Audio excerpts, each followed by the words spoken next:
এইভাবে আপা আপা করা হচ্ছে। 8 মিনিটে 400 কতবার যেন আপা ডাক হয়েছে। এটা তো বাংলাদেশের রাজনীতি চর্চা করেই মানুষ এইভাবে। যেহেতু আওয়ামী লীগ একটা বিরাট রাজনৈতিক দল, তাদের দেশে ফিরে আসাটা অস্বাভাবিক কিছু না, কিন্তু আমরা বলবো যে এমন কোনোভাবে ফিরে আইসেন না যে একবার পালানোর সুযোগ পেয়েছেন, পরের বার আর পাবেন না। তারেক জিয়া সাহেবকে আপনি দেশে আনেন না, দেখেন না ওরা ভাই, চাচা, কাকা, মামা কত কিছু বলে।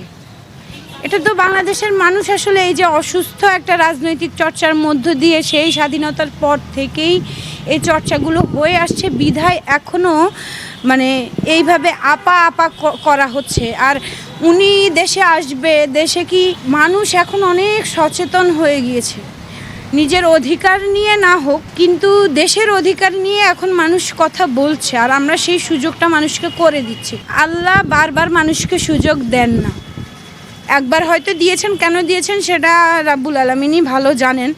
তবে দ্বিতীয়বার যদি ফিরে আসতে চান, আমি ব্যক্তিগতভাবে উপদেশ দিব যে এটা আপনার ভুল সিদ্ধান্ত, এখনই না। যা করেছেন তার জন্য সরি বলতে এত কষ্ট কেন, যে I am sorry, SORRY sorry, এটা বলতে এত ইগোতে কেন লাগবে? যেহেতু আপনি ভুল করেছেন, স্বীকার করে নেন না। আমার মনে হয় যে তখন যদি আসলে সরি বলে ফেলতো উনি, এই ধরনের এত কিছু হতো না। মানুষকে এমনভাবে উনি ঘরবন্দি করে ফেলেছে যে মানুষ আসলে বের হতে চায়নি।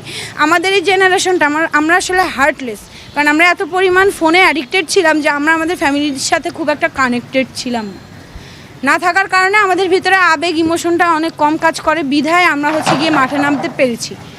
কিন্তু যুগের পর যুগ যে মানুষ এভাবে মাঠে নামেনি, এটা তো আমরা দেখি মানে পূর্ববর্তী সময়গুলোতে।